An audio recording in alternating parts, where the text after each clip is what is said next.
maio de 2023. A gente está no nosso segundo episódio do nosso podcast Pode Mais com o Marlon Vivas.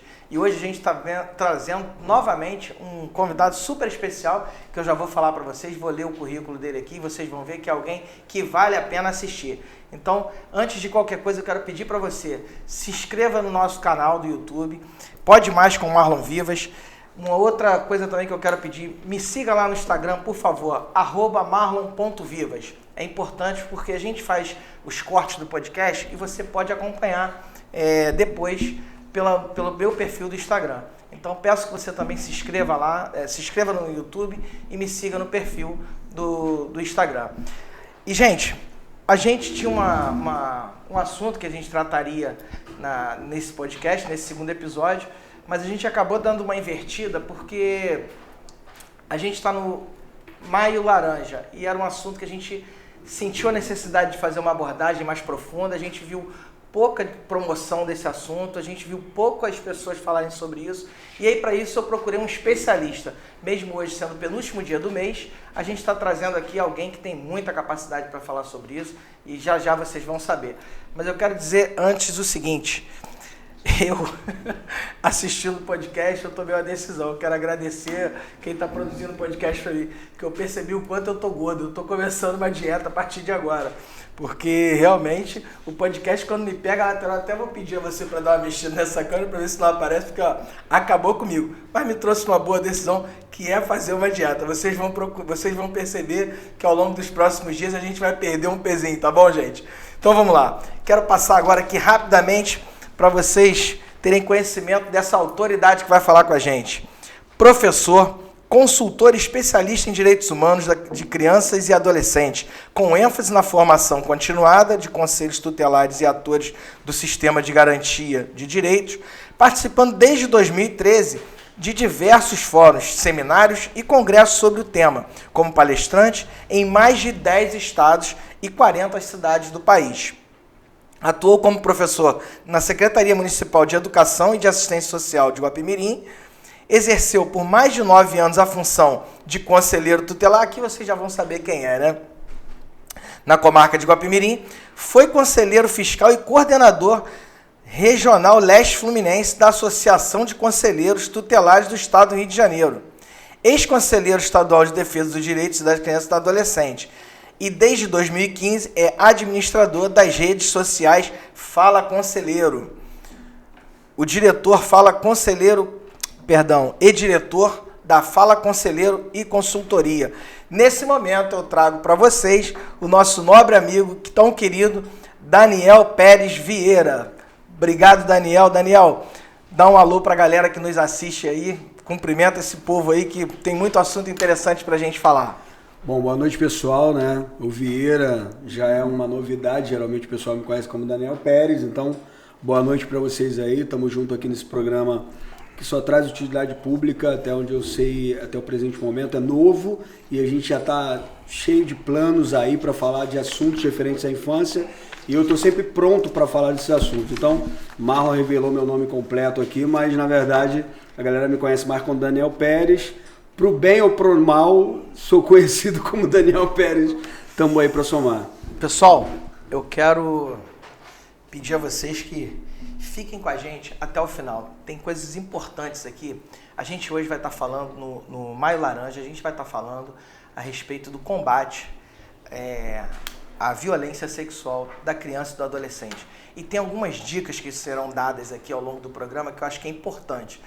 É um tema muito sério, é uma coisa que acontece recorrente, os números mostram isso. Por acaso, Daniel, eu vinha no carro ouvindo notícias na semana passada, e por estarmos no mês de maio, que é o mês laranja, né, como já disse, uma pessoa, um repórter estava falando que teve um aumento de 80% em casos de violência à criança. E aí, na verdade, não é que houve um aumento, as pessoas estão denunciando mais. Então, assim, a gente vai dar algumas dicas aqui, é um tema importante, vale a pena você estar conosco até o final desse podcast. Então, Daniel, eu queria começar, para mim, Daniel, você sabe que falar sobre esse tema não é fácil. Eu sou pai de menina, a minha filha é autista, então isso é algo que me amedronta muito. Eu não gosto nem de imaginar um episódio dessa natureza na minha casa, né, na minha família, na minha filha. Então, eu imagino o quanto deve ser difícil alguém que já passou por isso. Mas vamos falar porque eu acho que é importante o que a gente vai tratar aqui. Daniel, conte-nos sobre o que realmente significa o Maio Laranja. Fala um pouquinho pra gente sobre o Maio Laranja. Então, eu vi aqui até o convite pretendendo falar com paixão, mas ao mesmo tempo sem paixão no sentido de falar a realidade do Brasil, a realidade de Guapimirim, que é o que nos interessa também, que reflete muito, não deixa de refletir as metrópoles, as grandes cidades, só que em proporções menores, porque a população é menor. Então, se eu tenho 8 milhões e poucas pessoas no município do Rio de Janeiro, eu tenho em Guapimirim 60 e poucos mil habitantes, e essa proporção proporcionalmente não é desigual à quantidade de exploração sexual de crianças e adolescentes. Então, esse Maio Laranja, ele começou a ser adotado a partir, como um mês inteiro de combate à exploração sexual de crianças e adolescentes, a partir do momento que a gente foi denominando outros meses com temas temáticos. A gente tem o Novembro Azul, que a gente citou aqui antes de começar o programa. Outubro Rosa. E, na verdade, o que a gente tinha inicialmente era uma... E aí cabe, Marlon, a gente falar algo muito importante para as pessoas. Esse mês não é um mês de comemoração. E é claro que não precisa falar isso, não precisa, porque às vezes a gente tem uma caminhada, por exemplo, e aí o pessoal sai explodindo, rindo. Não, a gente deve fazer uma caminhada, mas a caminhada deve refletir o tema que a gente está tratando. Se a caminhada é de combate à exploração sexual de crianças e adolescentes, eu não posso fazer uma caminhada festiva, não coaduna. Sim. Né?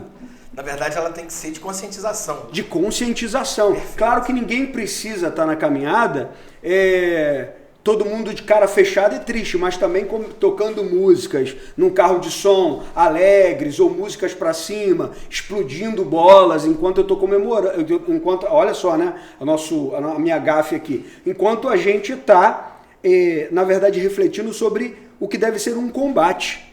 E quando eu faço turmas de formação de conselheiros tutelares, a gente está com turmas aí, porque vem um processo de escolha unificado em todo o país para conselheiros tutelares, inclusive muito mal divulgado na cidade, muito mal publicizado na cidade, poucas pessoas, só tem 37.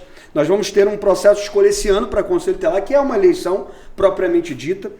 Todos que trabalham com criança, que residem no município, já trabalharam, tiveram acesso à criança, ou residem no município e tem o ensino médio, outras características lá, não tem antecedente criminal, pode participar. E a gente não viu essa divulgação ampla. Parece que não há uma vontade de que as pessoas saibam. E um ator que, inclusive, a gente chama de atores do sistema de garantia de direitos, que é importantíssimo, do que a gente vai falar daqui a pouquinho, que eu já percebi, que é nessa comunicação deste crime, que é a exploração sexual de crianças e adolescentes. Então, o Maio Laranja ampliou-se para um mês inteiro, onde a gente vai estabelecer palestras, caminhadas, diversas formas, como tu disseste, de conscientização nas escolas, no hospital, em todos os lugares de políticas públicas e em todos esses lugares crianças e adolescentes estão. Você amplia mais, porque antigamente estava restrito a uma data. E principalmente é um fato também. Há 50 anos atrás, em 1973, uma menina, Araceli, um crime que até hoje passou na Rede Globo, SBT, Fantástico. Essa menina até hoje não teve o crime solucionado. Ela foi abusada sexualmente, explorada sexualmente, para não usar outros termos um tanto mais fortes aqui. E esse crime não teve solução até hoje, Marlon. E aí, há 50 anos depois, a gente ainda está cobrando saber pelo menos os autores, quem fez, ou de onde veio, o que aconteceu nesse caso. Isso, e em torno deste tema da menina Araceli, do estado do Espírito Santo, estado vizinho nosso aqui, surgiu essa data de combate, não de comemoração. É importante que as pessoas tenham isso em mente. Não é comemoração, é um combate. E combate, você sabe que é cerrar os punhos, ir para cima, lutar, militar, para que isso não se propague mais. E assim, Daniel, eu não quero mergulhar ainda, porque você é a autoridade no assunto. No começo da semana, eu fiz um vídeo falando sobre isso. Foi dia 18 de maio, que é o dia, né, de combate, mas como você já bem disse, o mês acaba se estendendo para que sejam feitos trabalhos promocionais para que possam realmente trazer um conceito, trazer uma reflexão, uma conscientização. E acho que isso pode ajudar muito, inclusive a criança a não ser molestada, pode ajudar de várias formas. Mas antes da gente mergulhar nesse assunto, eu quero dar continuidade aqui. A cada 3 horas, crianças são abusadas no Brasil. Cerca de 51% tem entre 1 e 5 anos de idade, Daniel. Todos os anos, mais de 500 mil de crianças e adolescentes são explorados sexualmente no nosso país.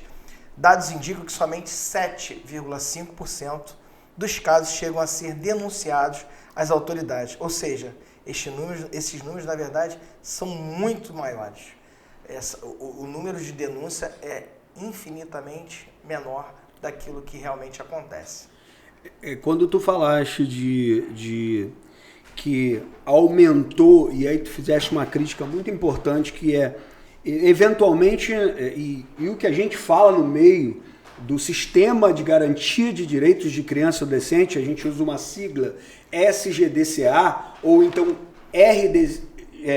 Rede de Garantia, Rede de Proteção, RPDCA, de Proteção de Criança e Adolescente. Quando a gente fala nessa rede, a gente fala de toda a sociedade. É dever de todos, está no artigo 70 do Estatuto da Criança e Adolescente. E no artigo 4º e no 217 da Constituição, 227 da Constituição diz, é dever da família, da sociedade, do Estado em geral, do poder público, assegurar com absoluta prioridade essa proteção integral. E eu estava retomando o teu pensamento ali atrás sobre a comunicação. A gente tem uma coisa chamada subnotificações. Por exemplo, lá atrás, usar um exemplo esdrúxulo, lá atrás roubaram minha bicicleta na praça, eu estava ali na Lan House ainda, que era a antiga X1, eu estava do lado da bicicleta, roubaram e eu não comuniquei à polícia. Não aconteceu. Se eu não comuniquei, não aconteceu. Se eu não levei para a autoridade competente, não ocorreu. Ocorreu porque ocorreu. Tem uma criança ali, mas não chegou para as autoridades. Isso acontece em todas as áreas. Acontece na área da segurança pública, em roubos, furtos. E o pior lugar, o pior momento que a subnotificação se instala é na subnotificação de exploração sexual de criança e adolescente. Porque lida com uma destruição do psicológico de um infante, de uma criança ou de um adolescente, que tem uma diferenciação aí de idade. Eu não sei se as pessoas sabem a diferença.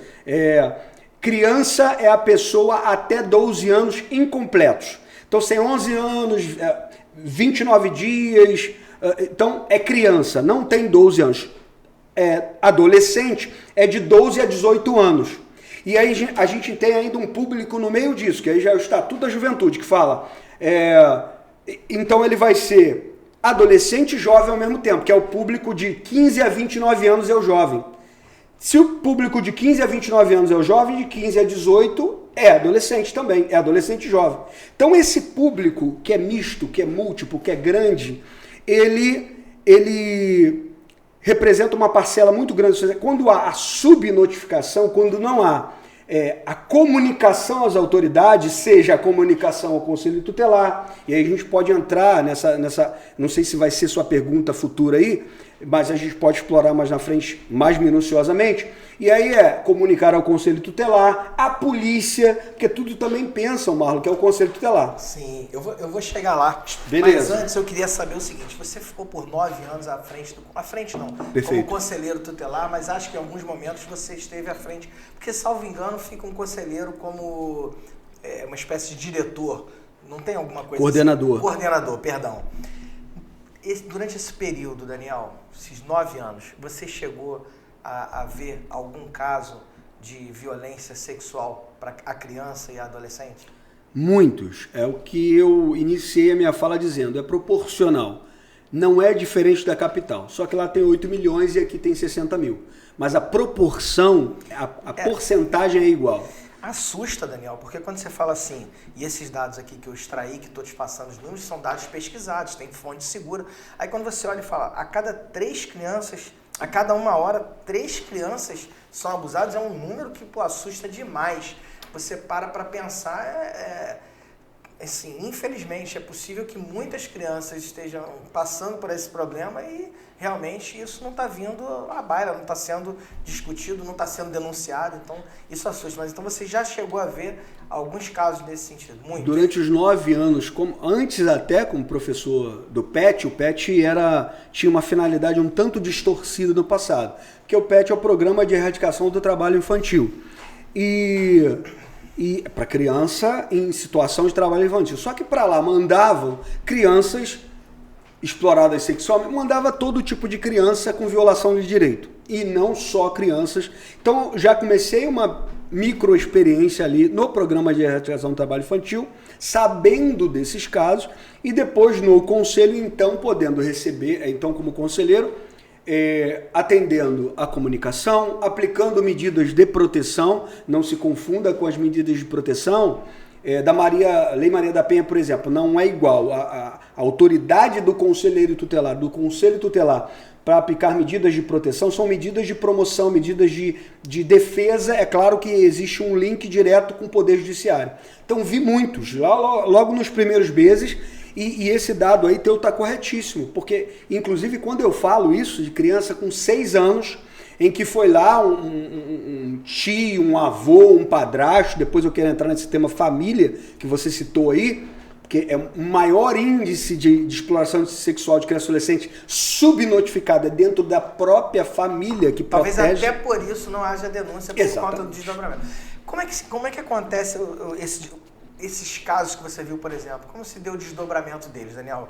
Daqueles que você viu?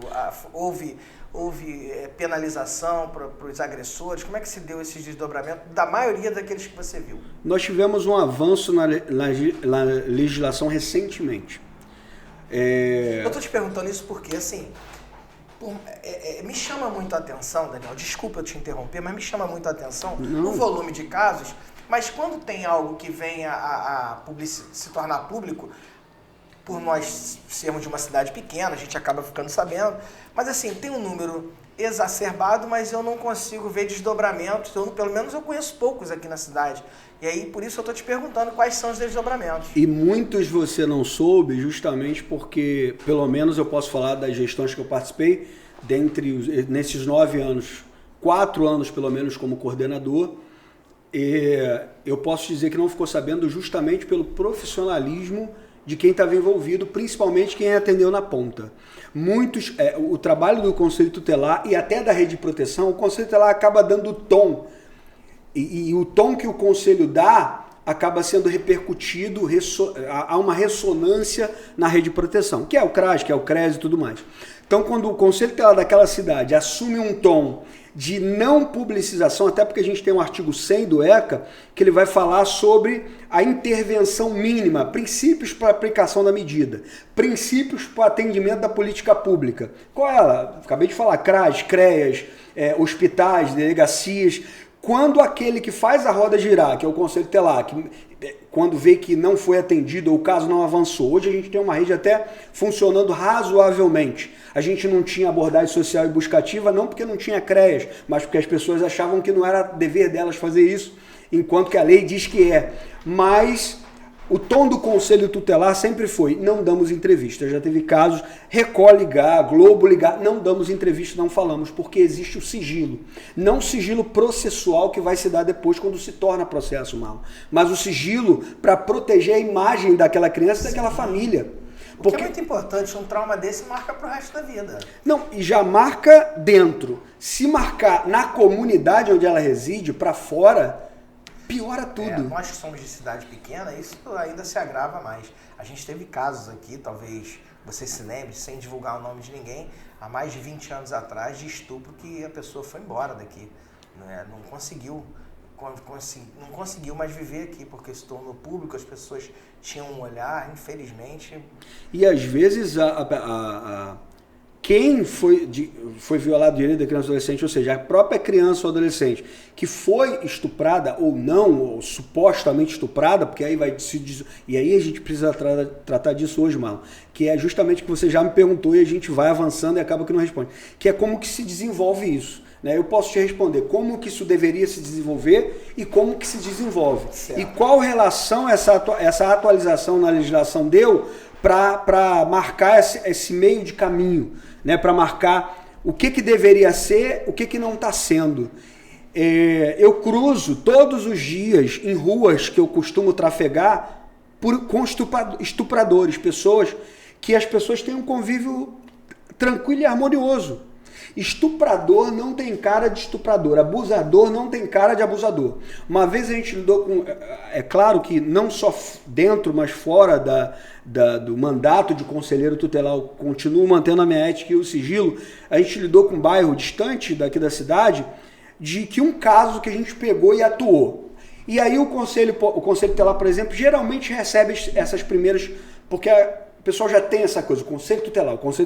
Às vezes é bom, às vezes é ruim. Nesse caso é bom. Porque o conselho tutelar, mesmo que não seja a função dele fazer aquilo especificamente, ele vai demandar para as autoridades competentes. Por exemplo, dando notícia de fato ao Ministério Público. Por exemplo, representando direto ao juiz. E sabe que no Estado brasileiro hoje, quem pode falar direto com o juiz, falar que eu digo processualmente falando, é um advogado com a carteira da OAB, um promotor, um defensor público, esqueci mais alguém, e o conselho tutelar, que é o quarto. Porque eles não, geralmente na maioria das cidades, inclusive agora com o voto do Nunes Marques, que quis, porque em algumas cidades pediu curso superior para ser conselho tutelar, e falou, não, mas tem um público que é tecnólogo, né, que é da área da enfermagem, a gente não pode perder esses profissionais. Então, recentemente, ele proferiu um voto no STF sobre estes profissionais terem direito de participar do processo de escolha, e aí você tem ali uma pessoa que não tem direito, não tem OAB, mas ele se comunica direto com o juízo, porque essa atribuição o juiz, antes de eu não vou entrar nesse mérito, é óbvio, eu só quero explicar. Mas eu acho bem interessante isso. Eu quero explicar essa coisa, por exemplo, o juiz ele pegava tudo, o juiz de menores, lembra? Antes de 1989, na Constituição Antiga, em 88 se desmembrou, bateu o martelo e a gente agora tem um novo regramento, né? Uma nova Constituição. E aí a gente tira a figura do juiz de menores, em que nele subsistia toda a autoridade para tudo.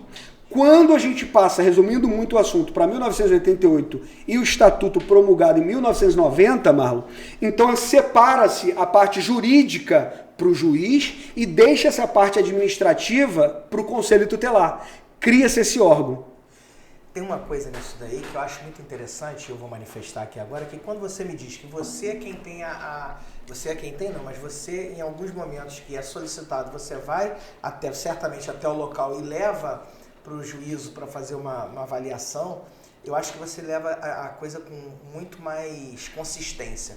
Porque eu costumo dizer isso, no direito, se você pega um processo, e você, estudante de direito, né, você deve ter tido a oportunidade de observar isso, eu não sei qual é a sua análise, mas o que vai no processo é a coisa meio crua, né, porque ali são os fatos relatados. Se não forem muito bem relatados, você corre um risco até de distorcer e a vítima às vezes vira réu e vice-versa. A gente já viu casos semelhantes a esse.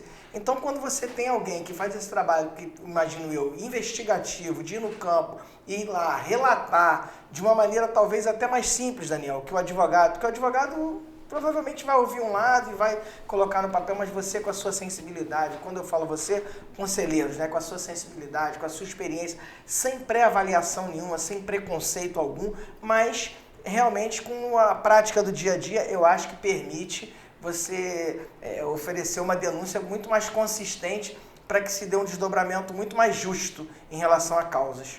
A intenção é sempre essa. O conselheiro tutelar, ele é um agente político, né? A verdade é essa. Ele é um agente, não política partidária, mas ele é um agente político. E como agente político, ele não é, por óbvio, ele não é um agente técnico. Mas ele tem o poder, dado pelo Estatuto da Criança e Adolescente, artigo 136, inciso 3º, a linha A, de requisitar serviços de segurança pública, inclusive se de requisitar ao delegado que faça aquela investigação. O Conselho Tutelar tem autoridade para isso. Demandar, aí já não é requisitar, já é uma atribuição do Conselho, demandar para a promotoria uma notícia de fato informando o caso para que até proteja o conselheiro, porque o juiz e o promotor vão para a casa deles, que geralmente não é na cidade, no estado do Rio, geralmente não é na cidade, no carro blindado, cheio de arma, pode chamar o GAP, o GAECO, seja lá o que for. O conselheiro tutelar cruza com aquela pessoa na rua depois. Então, o conselheiro tutelar tem que ter instrumentos e a lei deu, que é a notícia de fato por infração penal administrativa ao Ministério Público. Porque aí ele comunicou o fato e o autor da ação vai ser o Ministério Público. E você consegue preservar o conselheiro. Na maioria dos casos, mas muitos conselheiros não têm a formação continuada devida, porque quem dá essa formação é o Poder Executivo local. Eu tenho visto e acompanhado de longe, né, por notícias que eu sei, que durante o início desse mandato, dessa gestão do Conselho Tutelar, muitas capacitações foram negadas por burocracia do Poder Executivo. Por burocracia, mera burocracia de não entendimento, ou seja, vinha um caminho ali já de, por exemplo, 9 anos que a gente demandou ali de capacitação e formação continuada, tipo, é para o conselheiro ir para passear. Não, é para o conselheiro pegar um caso de abuso sexual, que no momento pode ser do seu filho, no momento pode ser de alguém que não conhece, e depois se for do seu filho. E aí? Aí as pessoas não pensam nisso. E aí, por pura burocracia, eles não conseguem estar qualificados para atender aquele caso, para fazer esse esmiuçamento da ação, como você acabou de falar, para fazer chegar isso no juiz muito mais tranquilamente, inclusive não só, Marlon, com o olhar dele, mas ele requisitando os serviços da rede por profissionais que a rede já tem, capacitados, qualificados e formados para aquilo. Então, o conselheiro tutelar tem essas autoridades, nem sempre ele vai fazer do seu próprio discernimento, do seu próprio arbítrio, mas ele vai, mas até para pedir para outrem, ele precisa ter formação continuada. E ultimamente estava começando a se abrir novamente esse espaço que antigamente a gente tinha 5 formações. Quando eu era conselheiro, 5 formações continuadas por ano ou mais. Eu já fui para Brasília, para o 6º Encontro Nacional de Conselheiros Tutelares, na verdade Lusiânia, mas fica ali dentro do Brasil, o CNTI. Cara, assim, sensacional, a verba foi liberada e tudo mais. E havia vindo uma dificuldade de liberação desse recurso, pelo que eu fiquei sabendo por aí, né? E não sei se a situação foi regularizada ou se começou a regularizar. E aí é isso, Marlon, precisa de formação continuada, porque o conselheiro tutelar, assim como o vereador, ele é um agente político, precisa se atualizar, se capacitar, não é que ele era incapacitado antes, mas se formar continuamente para pegar esse caso e falar assim, olha só, Ministério Público, juiz, polícia, e assim vai ter o êxito de uma rede, como eu falei, o sistema de garantias funcionando claramente de uma maneira bem mais correta. Obrigado pela ajuda aí, querido. Daniel, sabe o que eu observo? Assim, eu falo isso e obviamente que isso não me alegra. Eu percebo um governo muito burocrático para aquilo que não é de interesse político. Político eu me refiro, infelizmente, na pior avaliação da palavra, né? Quando a gente fala da politicagem, né? Porque eu não consigo ver a gestão atual preocupada com problemas futuros, eu não consigo ver a gestão atual formando pessoas, qualificando para o futuro, trabalhando essas pessoas para que a gente tenha serviços melhores aplicados à cidade. Pelo contrário, eu observo muito a questão, isso aqui rende voto, isso aqui rende voto, trabalha muito nesse rendimento de voto. Talvez por essa razão não tenha esse olhar de dar essa formação continuada, coisa que você teve e pôde aproveitar muito bem, a gente percebe pela sua capacidade de explanação, pelo domínio que você tem do assunto, e eu tenho certeza que boa parte disso é óbvio que é o seu esforço, a sua leitura, a sua dedicação, mas também acredito que esses cursos que você teve a oportunidade de fazê-los te proporcionou também ampliar a sua capacidade. E eu acredito que hoje, talvez, eu não sei quem são os atuais conselheiros, conheço alguns, tenho amigos lá, mas talvez não estejam tão bem estruturados tecnicamente pela falta desse incentivo, digamos assim, né? Se você... É difícil, porque o conselho tutelar é vinculado nem a esse nosso assunto, mas a gente está falando de um ator muito importante para essa política. Para a sociedade, de modo geral. De um modo geral. É verdade. Inclusive, quando o legislador quis criar o Conselho Tutelar, eu conheci um deles, o Edson Cedo, tá velhinho já, tal, mas está ali palestrando, está indo nos encontros. Ouvir um cara desse pessoalmente é importantíssimo, é o cara que escreveu, Marlon. É o cara que escreveu. Quando o município cerceia um conselheiro, um agente público que foi votado pela sociedade, de estar nesses espaços, de pegar esse... Eu chego a me arrepiar aqui agora, de verdade, de sentir esse cara falar... Porque quando ele vai ler, o pessoal costuma muito dizer, a lei é fria. O Estatuto da Criança não é frio. Nem no papel ele é, porque foi feito, alinhavado a várias mãos, a muitas mãos. Bacana. Ele nasceu do movimento Meninos de Rua, ali, 88, 89, até coadunando com aquele movimento constitucional anterior, 87, 88. Crianças do Brasil inteiro se organizaram para estar lá e foram... Não tinha liderança, a liderança eram eles, jovens e crianças, ônibus de todo o Brasil.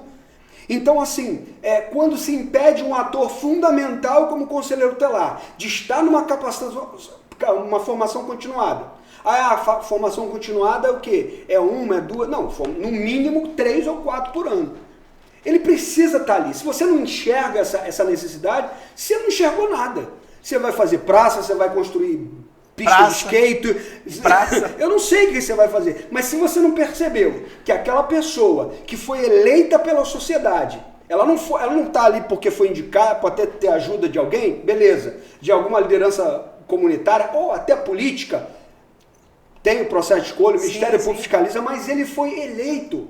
Se você não respeita isso, você não respeita mais nada. Não, e minimamente essa pessoa também foi aprovada, ela teve que passar por uma prova. Isso, e eu quero deixar aqui que eu não posso afirmar e desacredito de coração, mano, que a chefe do Poder Executivo hoje esteja fazendo isso, mas que eu sei que muitos casos no segundo e terceiro escalão, comandando a pasta de assistência, comandando ali, e tem burocratizado o processo. Se essas pessoas não forem afastadas, crianças e adolescentes do nosso município vão ser exploradas sexualmente por culpa da máquina pública. Porque é isso que você falou, eu olho muito para uma coisa, olho muito para outra, e o trabalho, esse tipo de trabalho, a gente coadunou no início de opiniões, sim, ele tem que ser sigiloso. Então, querido, não vai dar voto. Vereador, prefeito, secretário, não vai dar voto. Sabe o que vai dar? Talvez até dar voto. Porque eu até acredito que dê, Marlon, porque se o camarada chega e é bem atendido, e ele é encaminhado para a política pública e não só fingem que atende e ele finge que é atendido. Não, de fato a coisa é ser efetiva. A gente tem um PAEF, que é um programa de acompanhamento, a gente tem o PAEF, que é mais crônico, é uma coisa que o CRES, da média complexidade da assistência. Se essas coisas funcionarem de verdade, sem politicagem, como deveriam, você vai ver o cidadão não feliz, porque ele vai estar passando por um momento de vulnerabilidade, de trauma na família. Se sente acolhido. Daniel, você falou algo aí que eu falo... Vai ter que marcar outro programa, não vai dar. Daniel, eu não, assim, não quero fugir desse assunto aqui, porque acho que a gente tem muita coisa ainda para falar, mas eu costumo dizer a mesma coisa, não apenas para esse tipo de política, para todas as políticas públicas que o município pode colocar para a cidade. O que acontece? Quando você entrega serviço de qualidade, o cidadão se sente alcançado, se sente acolhido, se sente bem. E é isso que vai fazer a diferença na vida das pessoas. Mas exatamente. Aqui tem uma prática, e é uma cultura, tá, Daniel? Infelizmente, isso é uma cultura. Aqui se busca a atração do voto pelo compromisso individual e a reverberação daquele comprometimento, daquele compromisso. Ou seja, Daniel é alguém que é uma liderança comunitária. Eu pego o Daniel, coloco o Daniel em algum posicionamento para ganhar uma determinada importância, algum salário. Muitas vezes a gente sabe que não está nem colocado dessa forma, mas não vou entrar nesse mérito aqui, está ganhando lá, sabe-se lá como, mas aquela pessoa vai para a rua para defender a política sem que haja uma política pública de verdade. É o que a gente chama de politicagem. E isso, infelizmente, é uma prática, é uma cultura que eu acho que prejudica muito o desenvolvimento da nossa cidade. Mas muito, Daniel. E aí não é só para a questão que a gente está falando aqui da violência sexual contra crianças e adolescentes, não. Na saúde, na educação, são todas as nossas áreas aqui que são sensíveis e que, infelizmente, não são tratadas como deveriam. Daniel, mas deixa eu te perguntar uma coisa. O crime de violência sexual contra a criança e o adolescente é um crime hediondo, né? Hediondo, imprescritível e inafiançável. Ou seja, o sujeito vai pra cadeia, tá, gente? Cadeia, não, a pena mínima é 8 anos. Entendeu, pessoal? É cadeia para pessoa que pratica esse ato de violência sexual contra criança e adolescente. Isso precisa ficar claro, porque às vezes a pessoa tem medo, porque às vezes o autor é alguém agressivo, às vezes tem medo porque, poxa, eu vou prender um familiar, infelizmente, mas assim, isso é um trauma muito grande. Eu tenho, você falando antes ali, você me despertou, você já tinha falado, é porque é muita coisa que brota na minha cabeça. Eu vou acabar derrubando. É muita coisa que brota na minha cabeça. Minha cabeça ramifica para tanto lugar diferente que eu fico assim, caramba, vamos falar sobre isso? Não, sobre isso me deram um papel, uma caneta que tá aqui, eu vou anotando. Vambora. Então, assim, tem duas coisas principais. Uma você tocou lá atrás, a outra você tocou agora há pouco. Primeiro, existem princípios no Estatuto da Criança e Adolescente para a política pública municipal. Primeiro, falar sobre isso. O primeiro princípio para a política, quando eu falo política, a gente traduzem como política pública, ou seja, programas, serviços para criança e adolescente. Não é politicagem, tá não é nem politicagem, nem política partidária, porque a gente ouve política, fala política, não ouço mais nada depois disso. É política pública, ou seja... O que é bom, né, Daniel? Eu tenho, desculpa te interromper novamente, nada. Mas eu tenho batido muito nessa tecla. As pessoas precisam entender que política pública é o que se faz de verdade uma gestão. É a partir dessa política, mas é uma política de verdade, onde você faz um planejamento, onde você faz um estudo, onde você faz um levantamento, política onde de você Estado. Entende a necessidade do cidadão. Poxa, é através de pesquisa, é através de você se debruçar nessa pauta e não naquela midiática que a gente tem visto por aí. Não, sim. O artigo 86 do ECA, ele traz um princípio para a política de atendimento. Há quanto tempo, Daniel? 33 anos. A gente não está em 2023? O Estatuto é de 1990? Há 33 anos, aí você ouve um secretário falar, mas a gente vai adequar. Aí você ouve, mas a gente vai... mas tem muita gente, não tem... Há 33 anos?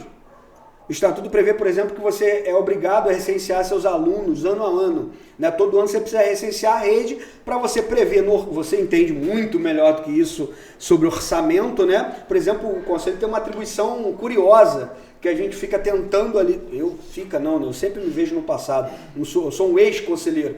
Mas ele tem a autoridade de assessorar o poder público, e aí eu estou falando de poder legislativo, judiciário, sim, mas principalmente legislativo e executivo, no orçamento público. Aí eu vou entrar nisso aqui que eu marquei aqui. Existe esse princípio que eu falei, municipalização do atendimento, artigo 86 do ECA, primeiro inciso, se eu não estiver muito enganado, salvo o melhor juízo, ele fala da municipalização. Por que, Marlon, municipalização do atendimento? Porque a gente é muito mais capaz, por óbvio, de ver aquilo que a nossa criança e o nosso adolescente precisa. Se está crescendo o índice de exploração sexual, se está crescendo o índice de alcoolismo, se está crescendo o índice de uso de substância entorpecente, aí inclui um monte de coisas dentro desse nicho, que tanto as lícitas são ilegais para criança e adolescente, não pode, né? Pode ser lícita para o adulto, mas não para criança e adolescente. Sim. Aí eu tenho uma coisa, depois do princípio para a política pública, no artigo 86 do ECA, depois vocês botam naquela velocidade mais... Como é que é? Porque eu vou falando para ver se eu consigo encaixar tudo hoje, né? É muito rápido, aí vocês dão uma desacelerada no vídeo. Slow motion. Um slow motion, qualquer coisa aí. Então você tem esse princípio do artigo 100 da municipalização do atendimento. Então, nós temos de ser capazes de olhar para a sociedade em que estão inclusas crianças e adolescentes e pensarmos em políticas públicas para elas. Então a gente não pode ter 33 anos depois falar, eu não tenho vaga, eu não tenho... Cadê o recenseamento ano a ano? Cadê essa coisa toda? Aí eu tenho um outro princípio que é a destinação privilegiada dos recursos. Ou seja, antigamente se chamava muito de OCA, Orçamento Criança e Adolescente.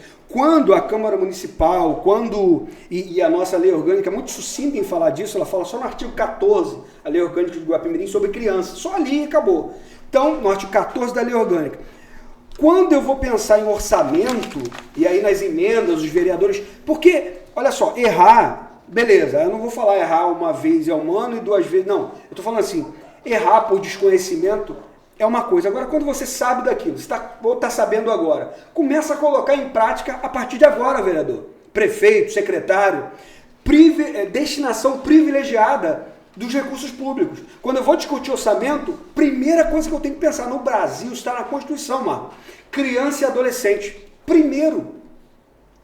Mas tem também o estatuto do idoso. Sim, mas a criança e adolescente, ele não teve oportunidade de viver uma vida. Seja um neonato que ainda está na barriga, seja uma criança de 2, 3 anos. E a gente só vai fazer um mundo melhor a partir da criança e do adolescente. Você não tem pra onde correr. É o futuro do Brasil, tá aqui. Eu tenho 67, 70 anos, eu tenho prioridade absoluta também. Sim. Mas eu já tive a oportunidade de viver uma vida. Não estou falando para negligenciar esse público. Não, de modo algum, mas a gente sabe que a capacidade de mobilização é menor. Infelizmente, você já tem seus 70 anos, você tem que ter prioridade.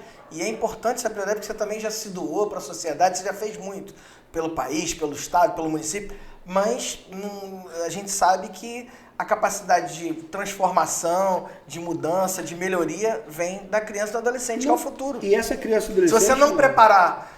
a gente tem que preparar essas crianças para o mundo, para fazer um mundo melhor. A política pública que eu ofertei para essa criança e adolescente, que é a maior parte da classe trabalhadora da nossa cidade, não vai ser a classe média, vai ser o cara que vai estar no postinho, o cara que vai estar no ESF, né, vou falar o termo correto, o cara que vai estar lá trabalhando para atender no hospital, é gente que precisou dessa política pública. Essa pessoa que foi explorada sexualmente, que ninguém sabe, eu comecei a falar de um caso lá atrás e não continuei. Num bairro aí distante do município, a gente atuou num caso, fez o trabalho corretinho, redondinho, mandou para o MP, tudo em sigilo e tal. A família teve que mudar de bairro para um bairro mais distante, fora da cidade, e aí esse agente era um senhorzinho. Depois ele foi preso, era um senhor de idade, Marlon. Ele foi um senhor simpaticíssimo, amorosíssimo. Tão amoroso que, inclusive, ultrapassava o limite do crime. E a gente vai falar sobre o crime de estupro de vulnerável. Que você falou em crime, né? Que é crime que vai para cadeia, tá no Código Penal. Então, assim, depois, mais 5 jovens que já tinham 23, 25, 28 falaram, ele também me abusou. Colocava as crianças em cima do colo, dava bala. E tem a outra coisa, mas a gente não pode esquecer, que a gente está falando de Maio Laranja, de exploração, que me lembra ali na frente de falar, porque a gente começou lá atrás. Como é que é esse processo? Porque estupro de vulnerável, Marlon, se você não sabe, e muita gente não sabe, mas você, como legislador, com certeza sabe, ele é, a partir do artigo 217A do Código Penal, 217A do Código Penal. Tá falando de lei, é chato. Não, hoje em dia todo mundo tem um smartphone. Você bota aí no Google, é verdade. 217A do Código Penal, você vai achar. Estupro de vulnerável não é só quando tem aquele ato. Não vou nem usar algumas palavras, porque tem um público muito grande aqui, pode ser que tenha criança assistindo. Então, assim, não é quando tem o ato, entendeu, adulto? O simples fato de alguém se colocar na frente de uma criança para satisfazer o seu ato libidinoso, ele tem a mesma pena, não há variação de pena. Aí a gente tem um problema. Não necessariamente é o ato consumado. Não, é o ato libidinoso, criança, adolescente ou 13 anos. Se tiver menos de 14 anos. Eu ia falar isso, é menos de 14, né? Menos de 14, gente. Mesmo que não tem como ser consensual. Menos de 14 nunca vai ser consensual. Mas a menina ou o menino falou que queria. Não importa, é você que tem que saber que menino e menina pode dirigir? Não pode. Né? Criança e adolescente não pode dirigir. Quem sabe? Não tem carteira de motorista, nem vão dar para ele. No Brasil ainda não. Talvez nos Estados Unidos com 16, não sei quantos anos dirige. No Brasil não. Criança e adolescente até 13 anos de idade não pode consensuar com nenhuma prática sexual. E aí, isso é crime só pelo ato libidinoso. Você está lá do outro lado, tirou uma peça de roupa sua e está ali se satisfazendo. Vamos colocar de maneira leve aqui. É estupro de vulnerável, de 8 a 15 anos de prisão ou até mais. Imprescritível, não prescreve. Inafiançável, não vai ter dinheiro que 100 mil, 300 mil, 400 mil. Só que a gente tem um problema de pegar essa prova quando não é a materialidade, quando não tem a coisa. E aí a gente hoje tem uma atualização na lei de um oitivo especializado. Antigamente todo mundo ouvia. Chegava no conselho, o conselheiro achava que tinha ouvia, a sociedade acha que tem, aí o conselheiro ouvia, depois ouvia na polícia, contava na família antes, e aí isso se chama uma revitimização. A criança era revitimizada. E eu, dessas minhas, eu nunca me chamei de especialista, Marlon. Nunca na minha vida. Quem me chamou de especialista foi o Ministério Público, foi matérias republicadas da Fundação Telefônica Brasil. Vocês podem botar aí, Daniel Pérez, Conselho Telar. Vocês vão ver matéria da Fundação Telefônica Brasil, Pró Menino, Ministério Público do Paraná. Porque especialização você não faz em faculdade. você faz em curso de especialização. Não existe uma graduação para especialização em criança e adolescente. Então você vai esse termo. Então assim, quando eu falo disso, eu falo com muita propriedade, não só de ter atuado, mas de sentar no banco e ouvir não só os doutrinadores, como as vítimas. Agora, Daniel, o que eu estou percebendo pelo que você está falando, que não é um crime fácil de se apurar. Quando não tem materialidade assim, física. Aí você tem que contar com a equipe. Aí tem essa atualização, não é tão nova, mas é nova em relação ao estatuto como um todo, que a equipe técnica, se tiver no conselho tutelar, não é para fazer isso, é só para dar o insight para o conselheiro, a consultoria para ele mandar. Aí ele vai mandar para a equipe técnica do judiciário, muitos judiciários já estão formando ali os seus técnicos, porque, olha só um exemplo que eu vou te dar aqui agora.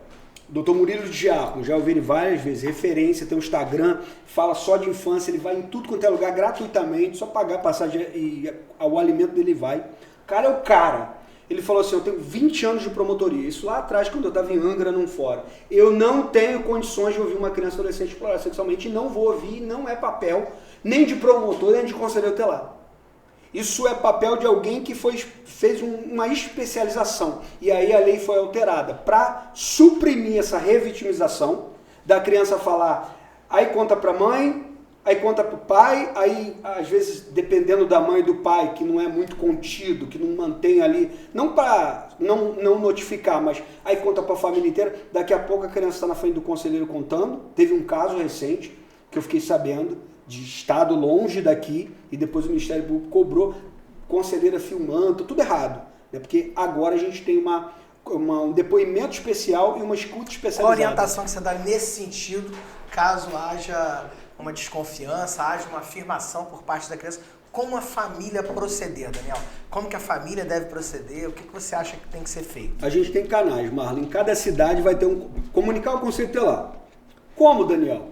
Aqui na cidade, o conselho tutelar tem um plantão, tem um número e tem a sede. Na sua cidade também tem uma sede. Mas a gente também tem o Ministério Público. Então tem aí, conselho tutelar, pode comunicar o conselho tutelar.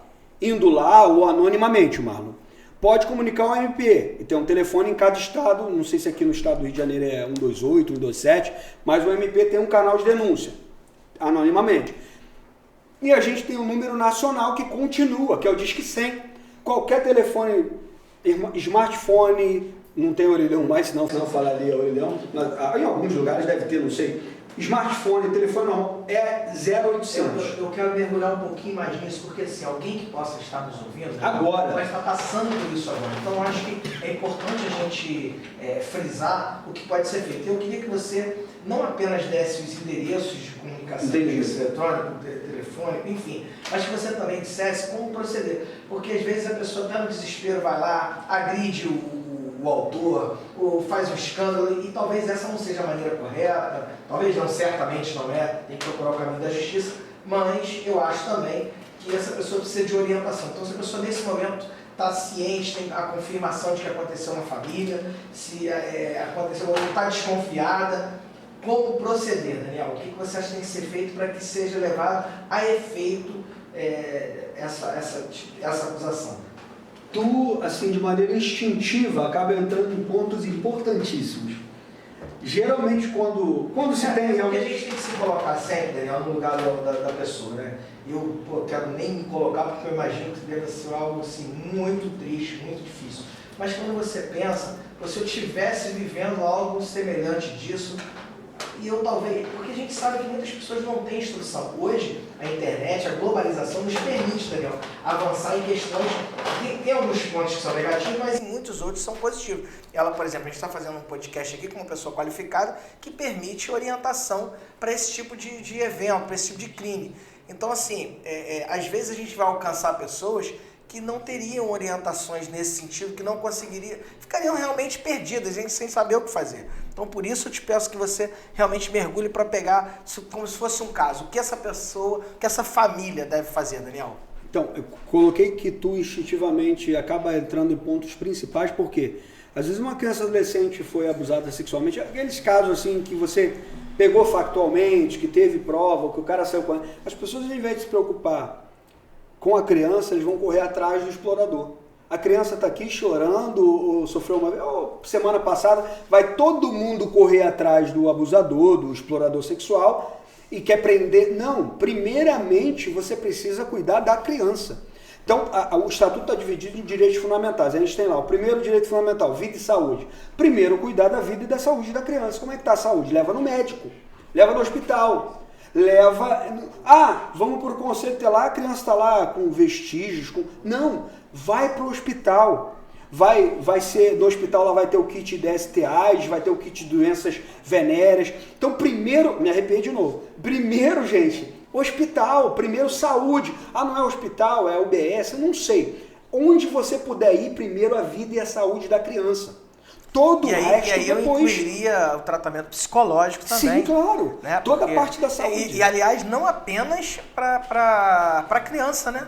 Porque o familiar também entra em parafuso, vai ficar louco. Isso vai ocorrer, e pelo menos deve ocorrer, porque o Conselho Tutelar, ou MP, encaminhando para o Conselho, de uma maneira ou de outra, não é só medida protetiva à criança, também é medidas aos pais responsáveis. Você tem consciência do município de Guapimirim hoje praticar esse tipo de política pública voltada para o acolhimento da criança que sofre esse tipo de trauma para a família?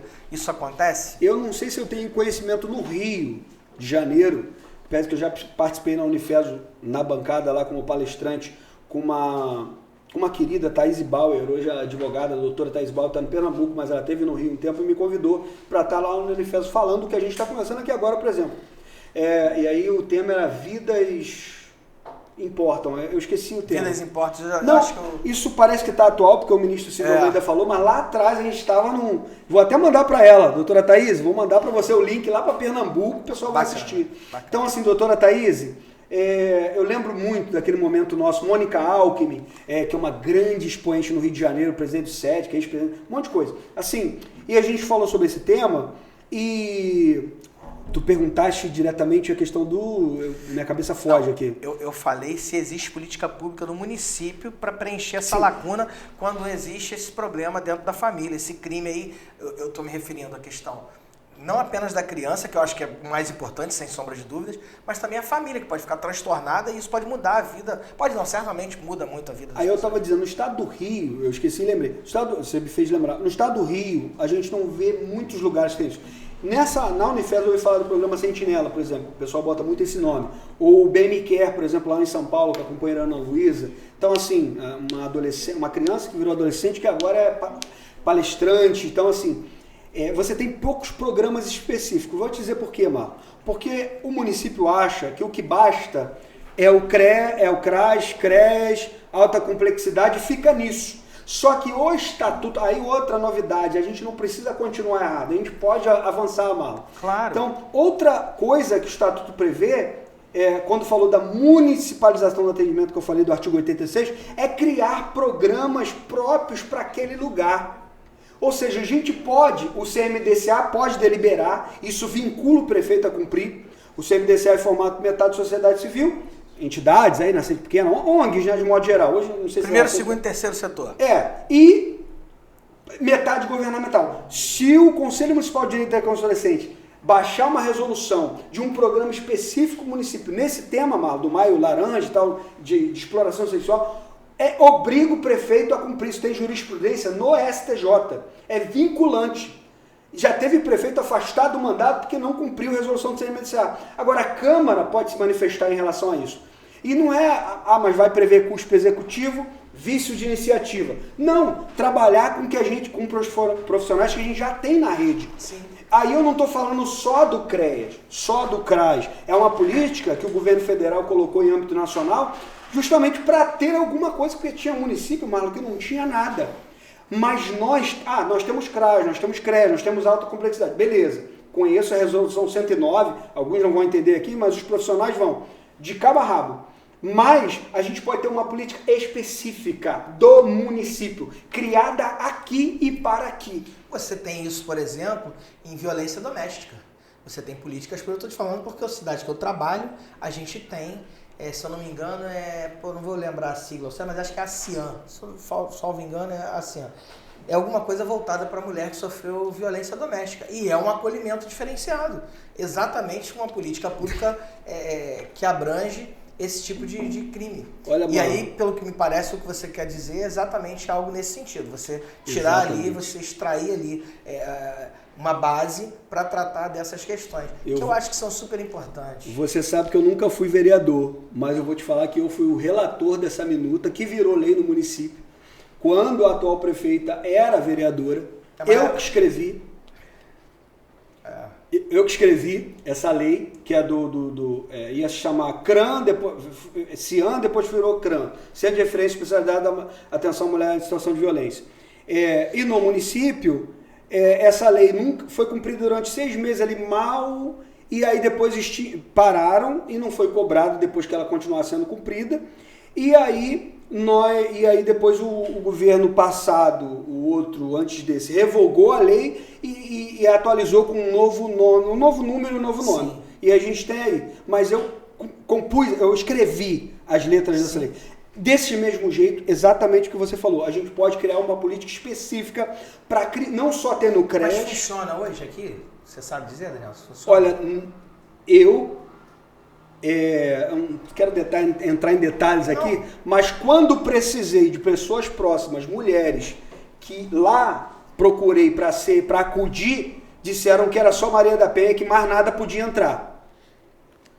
Mas só Maria da Penha, a gente já tem a delegacia. Maria da Penha, a gente já tem um juiz. Se eu tenho um CRAM que só atende Maria da Penha e mais nada, eu estou excluindo um público enorme. Porque violência não é só a doméstica. Tem a violência do homem psicologicamente. Não, é a pior. A violência psicológica é a pior. E aqui, às vezes você não pega, às vezes você não filmou. Não tenha dúvida disso. Então é repugnante que nós no município não tenhamos, Marlon. E eu acredito que a gente precisa começar a lutar para isso. Um CRAM, CIAN, não sei, mas eu acho que chama CRAM. Lá em Itanguá é CIAN. É CIAN, aqui ia ser CIAN, mas eu acho que virou CRAM. E aí depois o governo... Tanto que eu falei aqui antes, agora você falou, eu lembrei, CIAN. O outro governo revogou a lei, mas na mesma sessão, eu estava na sessão, já botou outro número na lei e outro nome e abriram ali perto do cemitério do Bananal, onde era a sede do conselho antigamente. Sim. E aí você procura, é só Maria da Penha, é só Maria da Penha. Ué, então eu tenho 80%, não sei de onde eu estou tirando esse número, mas sei, só que não, 80% desse público você deixa de fora. Por que, Daniel? Outro público é maior que o do Maria da Penha? Porque é a violência subnotificada, a violência. A mulher às vezes tem medo de ir na delegacia, mas no CIAN ela podia ser acolhida. Você pega uma mulher que às vezes não tem um familiar na cidade, que às vezes não tem um parente, não tem nada, tá morando com um homem violento, qual a coragem que essa mulher tem para fazer uma denúncia? Olha o trauma psicológico que essa mulher vive. Em muitos casos, muitas pessoas não tomam ciência, mas muitas mulheres cometem suicídio, enfim, uma série de coisas em função daquilo que as pessoas não têm consciência, não tomam conhecimento. São coisas como essas que você está citando aqui. Então você tem uma comunicação, Marlon. Tudo supostamente, tá? Sim. Porque tudo pode ser verdade ou não. Sim, ok? Claro. Vamos partir do pressuposto da inocência. Sim. A presunção da inocência, que no processo penal brasileiro é constitucional. Então, assim, a presunção da inocência, tudo bem, pode ser ou não, mas você tem que acolher, você tem que ouvir. Então, se um homem chegou para uma mulher e impôs através da sua força física, do seu corpo, da sua voz autoritária, do seu tamanho, e ele falou um monte de bobagem, seja no ambiente que for, e aí esse camaradinha, ele vai ficar, não, porque aqui não atende só Maria da Penha. Ué, vocês precisam mudar essa lei, Câmara de Vereadores. Ou então não serve para, eu não vou dizer que não serve para nada, mas não está servindo. É porque, na verdade, no município ela acaba auxiliando a lei Maria da Penha, porque você pode ir direto na delegacia. Se ela só tem isso como propósito, ela acaba sendo pouquíssimo auxiliar para chegar lá e levar para a delegacia. Não sei nem se estou seguro a partir do momento que eu sair daqui, tá, Marlon? Porque a antiga coordenadora era esposa de uma autoridade policial do município. Então não sei nem se eu posso sair daqui amanhã, se eu estou vivo, se eu estou morto, não quero fazer sensacionalismo, quem me conhece sabe como eu sou.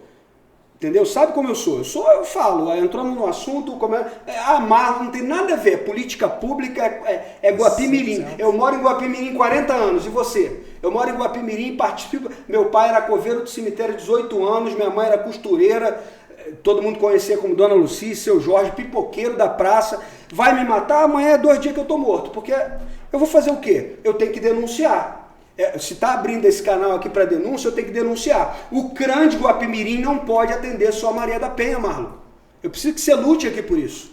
Entendeu, Marlon? Porque se a gente não tiver voz, continua aí, você vai pro Facebook, Vamos grava um votar vídeo. juntos. Vamos votar juntos. Você quer, aí você vai cortar, quero que corte pegue o lixo aqui na minha casa. Não, dele não pega não, porque ele denunciou aquele negócio lá. Ué, como é que fica isso? Não troca a lâmpada daquele portão. Não troca a lâmpada daquele poste. Deixa aquele buraco ali. Essa politicagem bairrista, a gente não pode continuar com isso, Marlon.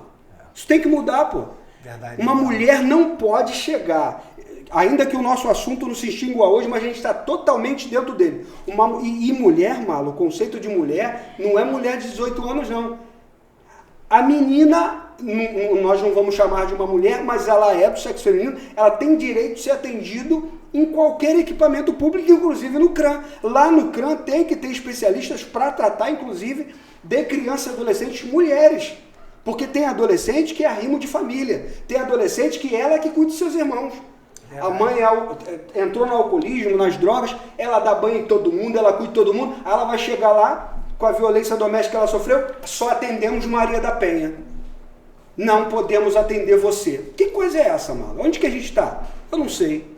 Daniel, mas a gente acabou fugindo um pouco e eu não queria perder isso. Queria que você. E eu, até Desculpa. eu que te atrapalhei. Não, fui eu que te atrapalhei, porque o assunto ele é tão extenso, assim, ele expande para tantas possibilidades e a gente acaba realmente indo para outras pautas, mas eu queria que você falasse para a família, Daniel, que está desconfiada, que está achando que pode estar acontecendo alguma coisa, qual o procedimento? Você já falou, levar no hospital, mas para além disso, para que a gente possa tentar, de alguma forma, penalizar o indivíduo que cometeu esse crime, praticou esse crime. A gente vai se preocupar com aquilo que eu falei, vida e saúde. Saiu da vida e saúde, aí você vai ter os órgãos de proteção, que é o Conselho Tutelar, Ministério Público, Poder Judiciário.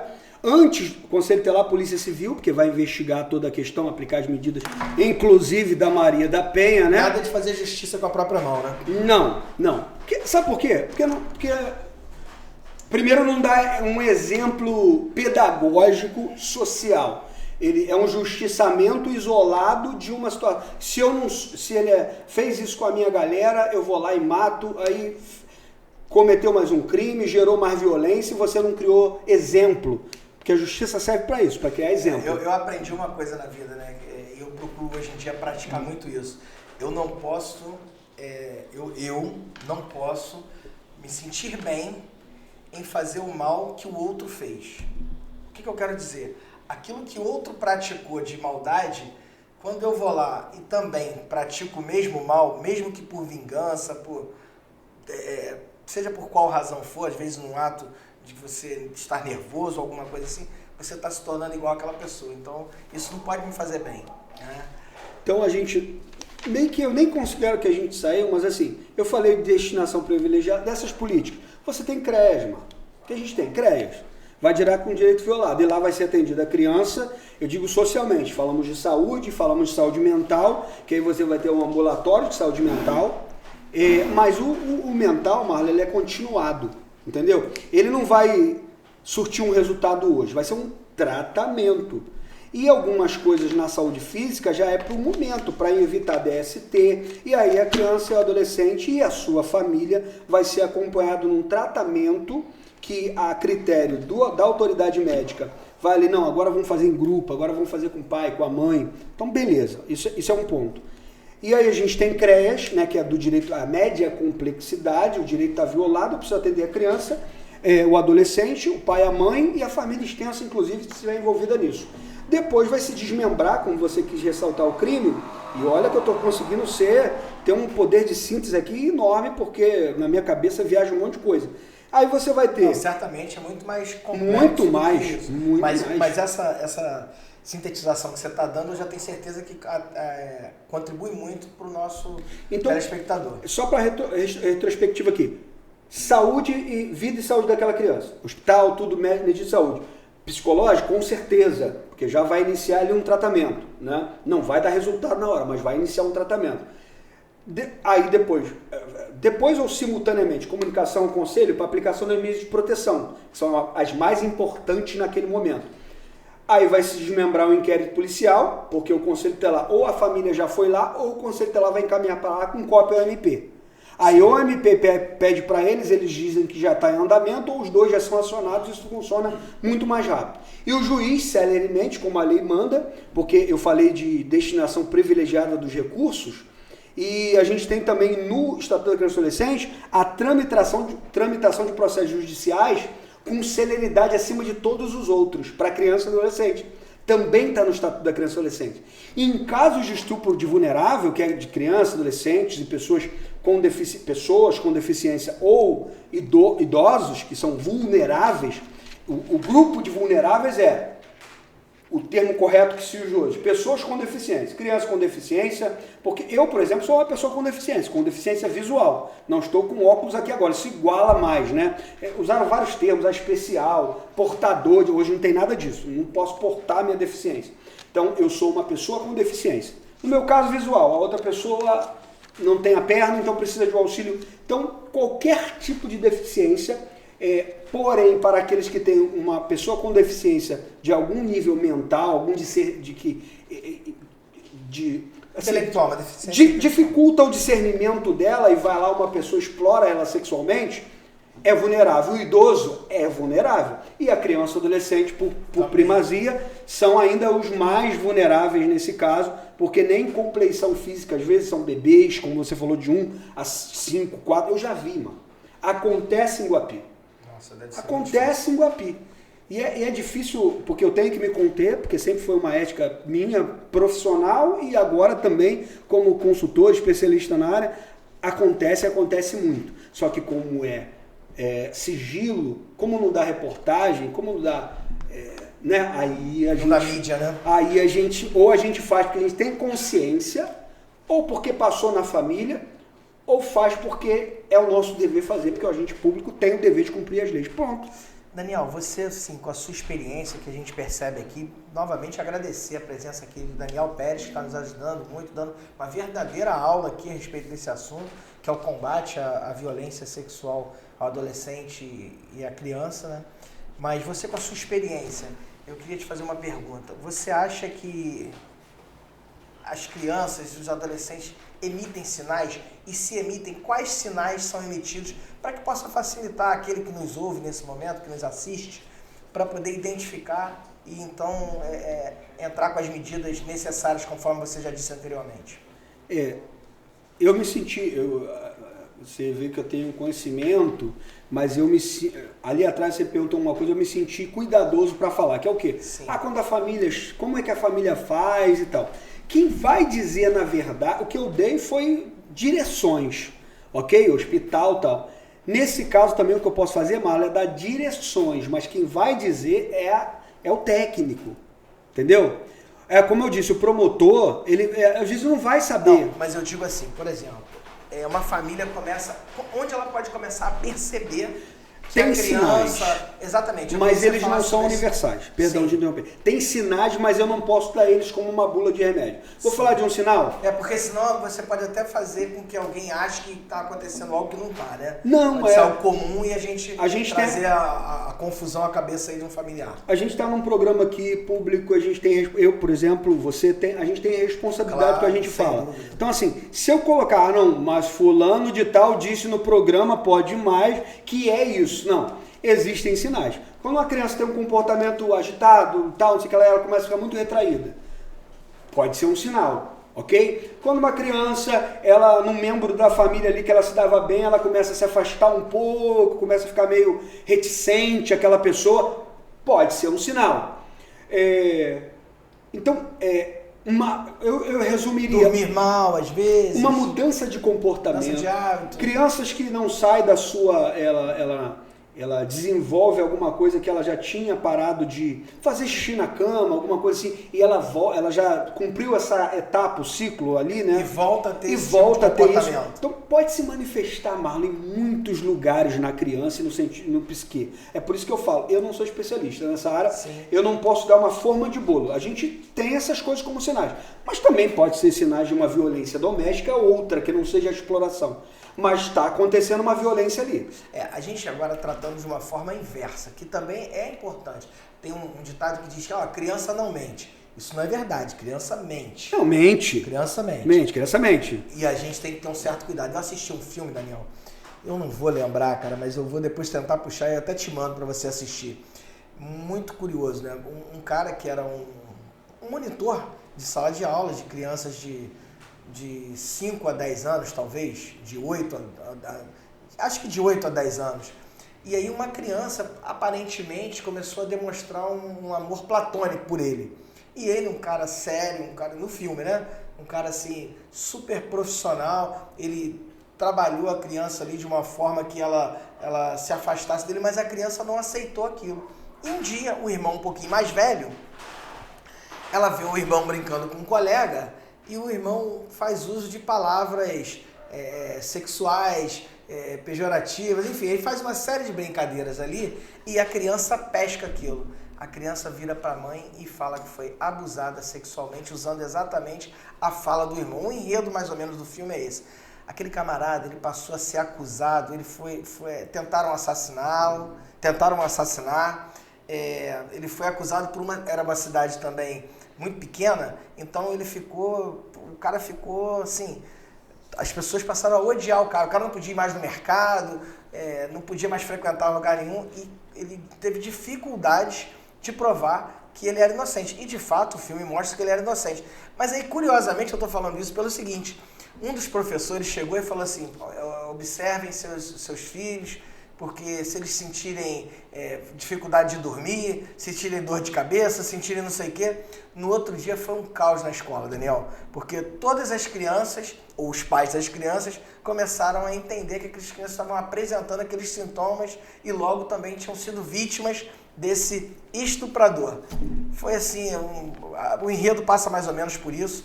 Então assim, a gente tem que ter um cuidado para que também na manifestação não se faça uma acusação leviana e condene alguém que realmente não seja culpado, né?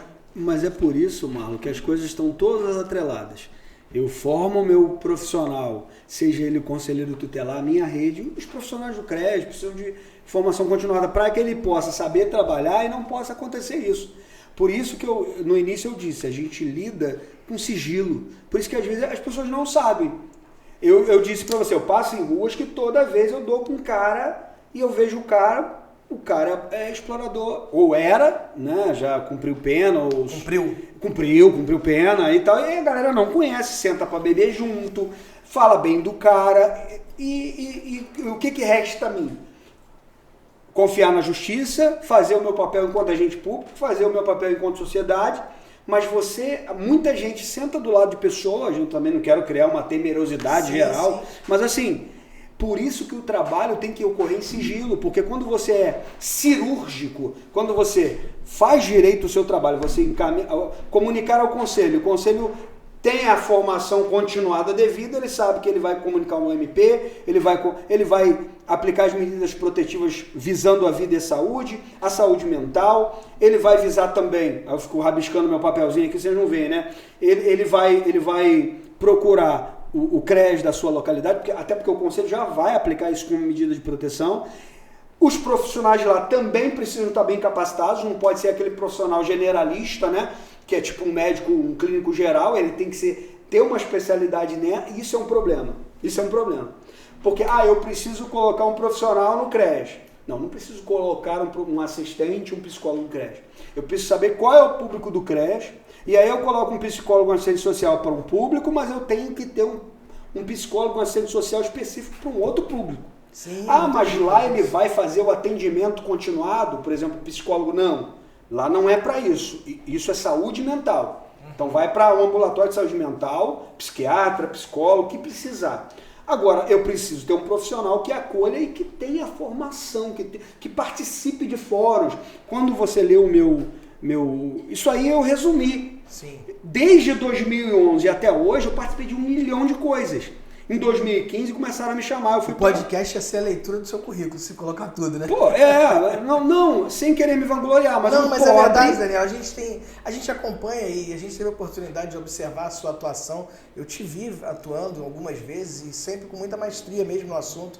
É fruto, obviamente, de estudo e dedicação, não tem outro caminho. Não, vou te falar mais, eu sou um cara de Guapimirim, que eu tenho que explicar para as pessoas que é próximo de Teresópolis, é pé da Serra de Teresópolis, e eu sou um cara de Guapimirim que eu sou o nome do Rio de Janeiro para fora, em conselho tutelar e nessa matéria de conselhos tutelares especificamente. Não tem um outro nome para fora, eu tenho um cara que é fera, que é o meu professor, que eu conheço lá do Rio, várias, eu tenho outros professores, mas assim, Sim, mas ele não gosta de viajar de avião.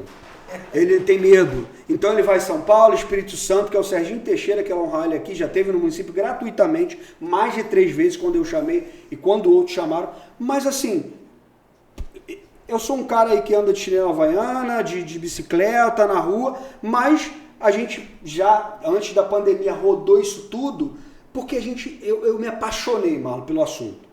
E é uma paixão meio ingrata, porque quando você vê que uma política pública não... E aí eu tive que sair do conselho. Eu podia vir uma outra recondução, mas eu tive que sair porque eu estava a 200 por hora.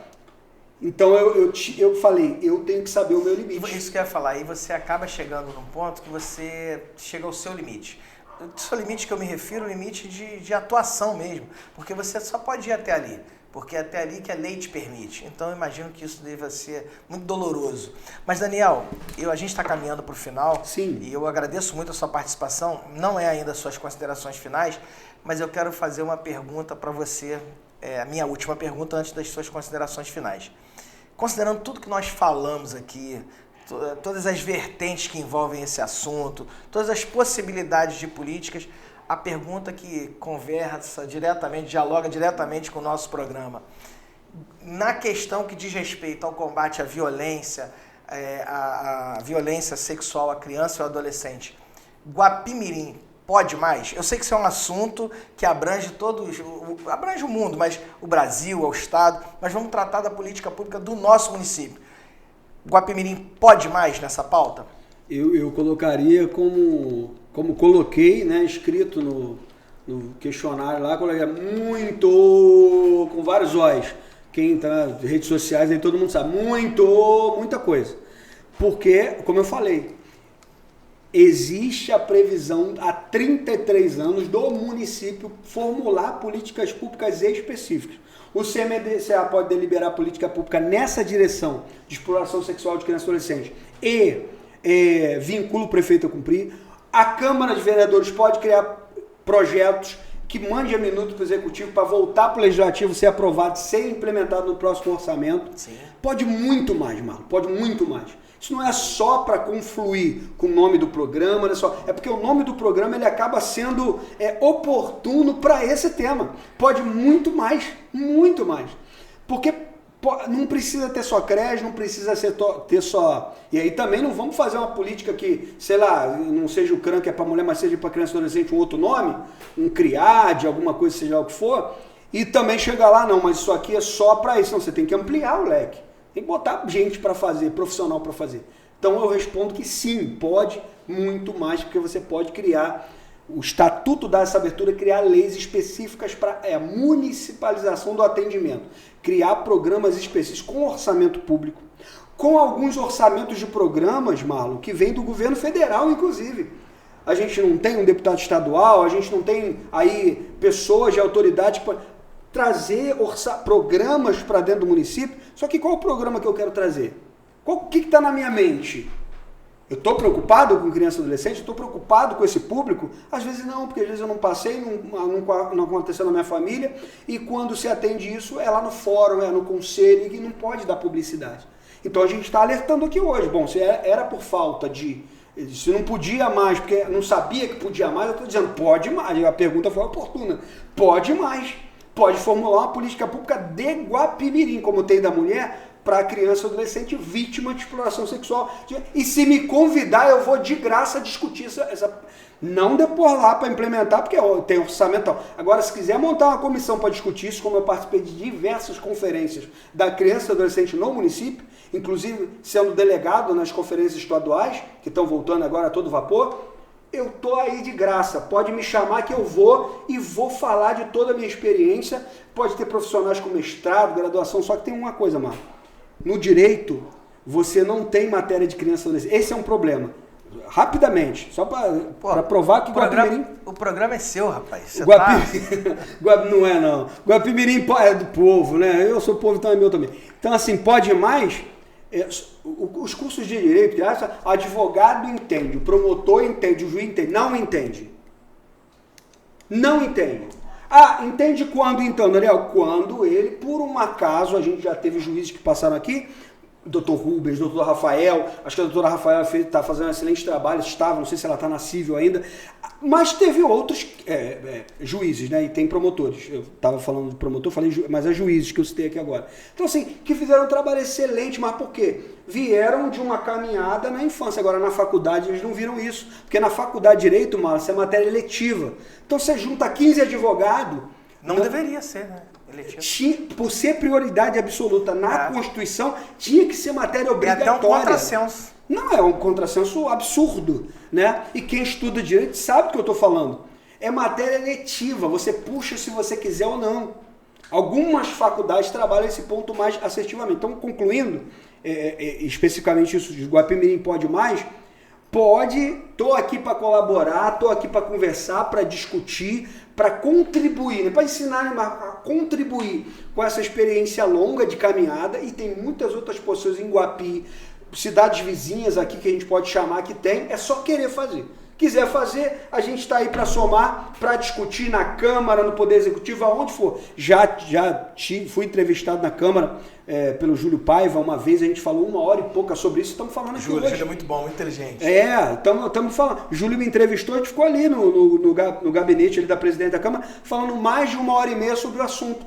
Agora, vamos só falar ou vamos começar a botar na prática, no papel, projetos de lei ou minutas para enviar para o Executivo, se for criar vícios de iniciativa, né? Ah, não, mas o Legislativo não pode mandar porque é vício de iniciativa, porque vai prever custo para o Executivo, para a população que não sabe. Manda mensagem, o Executivo retorna o projeto, problema zero. Manda a minuta pelo WhatsApp, mano. É o que eu costumo falar, varia muito de acordo com a boa vontade da chefia do Executivo. É quem determina se vai estabelecer como lei, como regra e vai executar. Porque é o que você falou, eu tenho certeza que você fez uma lei brilhante e que ela não deve ter sido aplicada em 5% daquilo que estava escrito lá. Porque se não houver o desejo, a manifestação por parte do chefe do Executivo, não vai. Só para que ninguém depois diga, né? Eu já disse, eu sei no contexto disso, né? E o Marlon sabe disso, eu não fiz a lei, mas eu fiz a minuta toda, escrevi, passou na Procuradoria, passou no Colegiado dos Vereadores, passou em tudo. Aí depois foi resolver, isso em relação ao CIAN, tá? O CRAN. Sim, sim.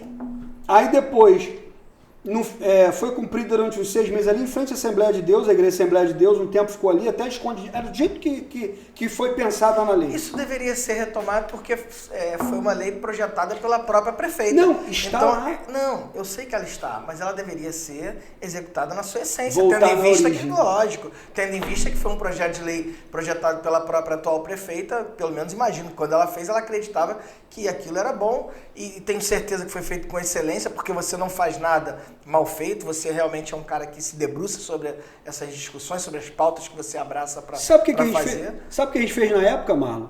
Eu levei a atual prefeita para uma reunião no Conselho Municipal do Direito da Mulher. E nós nos reunimos ali na ponte onde ficava o PET, e agora tem uma creche ali. Nos reunimos ali com o Conselho, eu posto foto na minha rede social que se quiser depois, hein? Nos reunimos ali com o Conselho da Mulher. Naquele dia, eles olharam todos os PowerPoints, adoraram, a lei foi instituída. Depois, no final do governo passado, que não é o da atual gestão, revogaram e aprovaram outra coisa e que está totalmente desfigurado. Né? Um erro também. Um revoga, o outro não aplica. Aí a gente está enrolado, né? Olha, antes de encerrar, antes das suas considerações finais, eu quero pedir a você novamente, por favor, me siga no Instagram, meu perfil @marlon.vivas, e também no canal do YouTube, Pode Mais com Marlon Vivas. Eu estou deixando aqui também, coloca para mim, por favor, aqui na tela, o número de WhatsApp, que se você quiser dar sua opinião, fazer sugestões, comente que a gente vai responder. Traga aqui para a gente discussões que vocês entendam que sejam importantes para a cidade de Guapimirim, que a gente vai estar falando, certamente, a gente vai estar respondendo, e se for algo que realmente tenha dimensão para o município, a gente vai trabalhar para trazer alguém para falar sobre o assunto, falar sobre o tema. Mas trazer alguém assim, do perfil do Daniel, como foi do perfil do Leonardo Vasconcelos, que esteve conosco falando sobre educação, e também agora o Daniel, que está dando um show aqui, está dando uma aula sobre esse assunto, e eu agradeço muito. Daniel, considerações finais aqui pra gente encerrar, a gente já tá com mais de 1 hora e assim, vai passando, se permitir a gente fica aqui a noite toda, vai virar madrugada, porque Daniel tem muito conhecimento, tem muita capacidade, muita experiência e contribui muito nessa pauta, como em várias outras que a gente também vai falar no outro momento. Dê suas considerações, Daniel. E eu sempre tive pronto, a gente está aí para somar, não importa lado político, não importa cadeira, não importa programa, a gente está aí para somar. Agora, santo de casa, né, não faz milagre, tem outro ditado que diz que na sua terra não é reconhecido, esqueci agora os ditados aqui, mas assim, faço minhas considerações finais no sentido de que nós possamos não olhar as críticas como ataques, e sim as críticas como a oportunidade de mudar, de tomar um outro caminho. Quando a gente ouve muita palavra conversão, Marlon, na igreja, né? A fulano de tal se converteu. E conversão nada mais é do que você mudar de caminho. Você estava seguindo um caminho, claro. E a conversão, na verdade, está nas pistas, né? Retorno, aquela placa, retorno, né? Então você pode retornar, e tem placas de conversão, você converte para voltar para o lugar correto.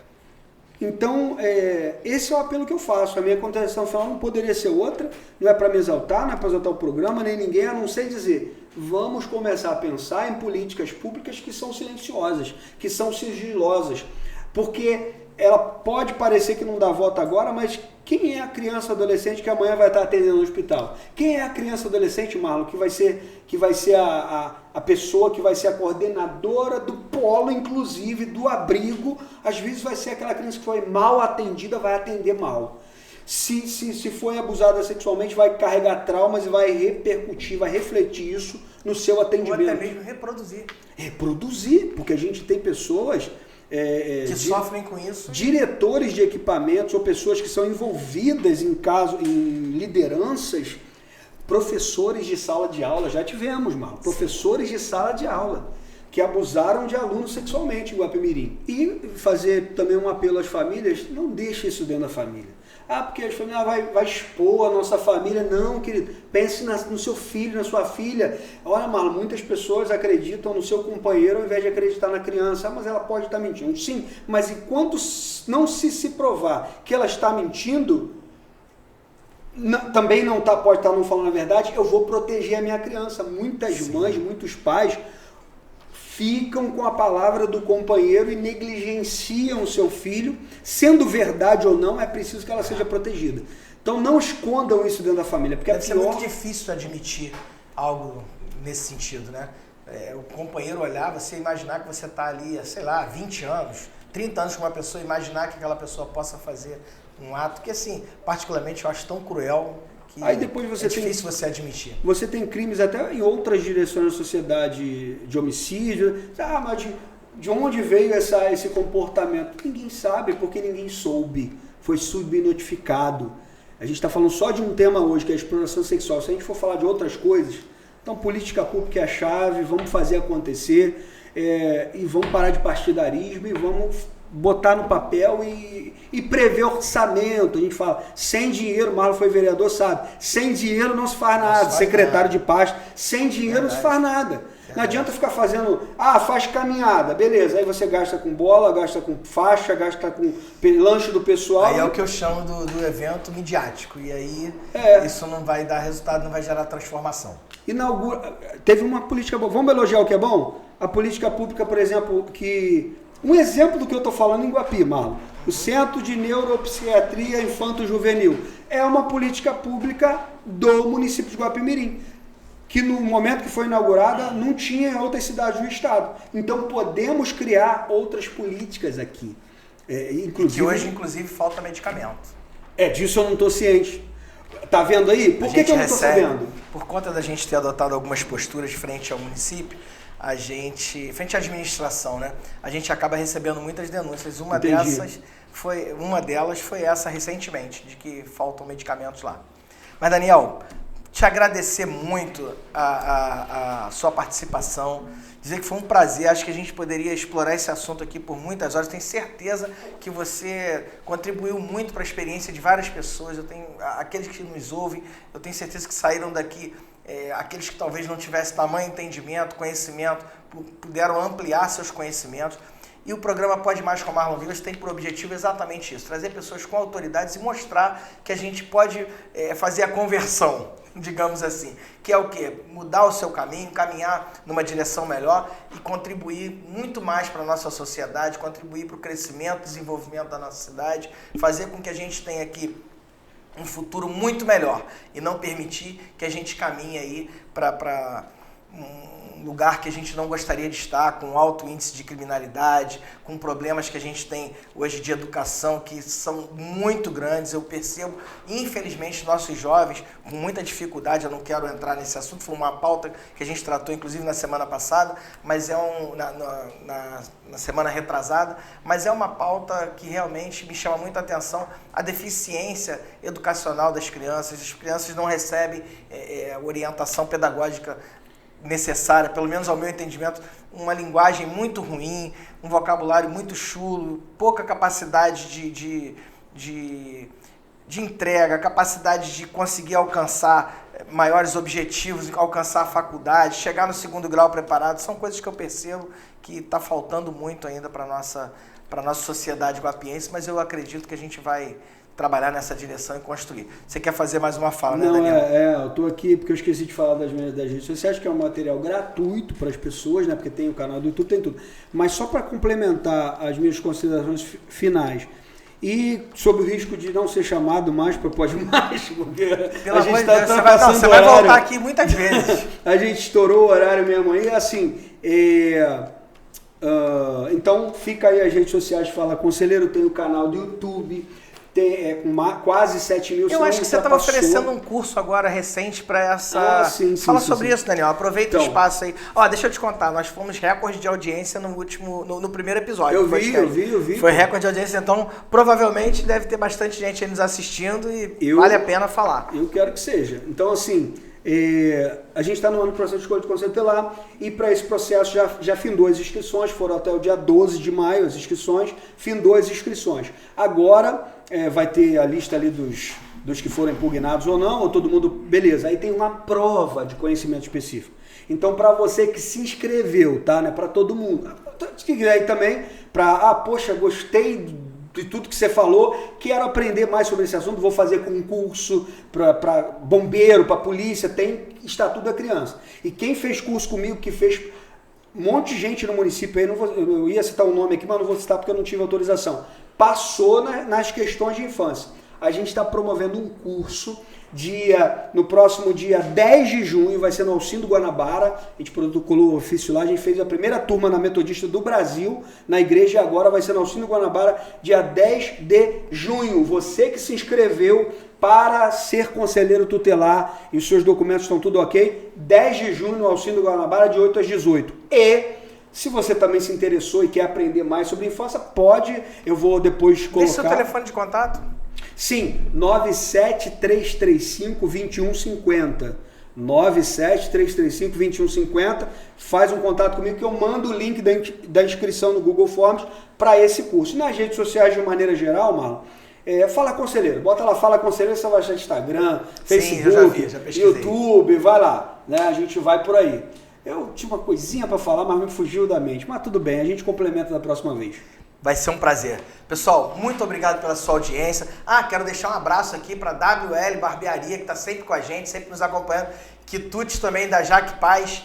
Quitutes da Paz, na verdade. Eu estive lá essa semana, é o melhor docinho que tem na cidade, eu não abro mão de comer. Ela é sempre muito honesta comigo, eu gosto do docinho que saiu quase que... Quando sai, ela já me dá um toque. Mal, saiu o docinho hoje, que eu já vou lá e pego um docinho que eu curto muito. Então, deixar um abraço para todos vocês aí que participaram conosco, nos assistiram, e até o próximo episódio. Daqui a 15 dias a gente vai estar falando, aí sim a gente vai estar falando sobre pet. Hoje não falamos porque era o último capítulo do mês, e era o penúltimo dia, era o segundo capítulo, mas o penúltimo dia do mês, e a gente não teria mais oportunidade de falar de Maio Laranja. Então aproveitamos a oportunidade para receber esse papa no assunto, esse doutor no assunto aí, para nos dar essa aula. Muito obrigado, até o próximo programa, beijo grande a todos, fiquem com Deus.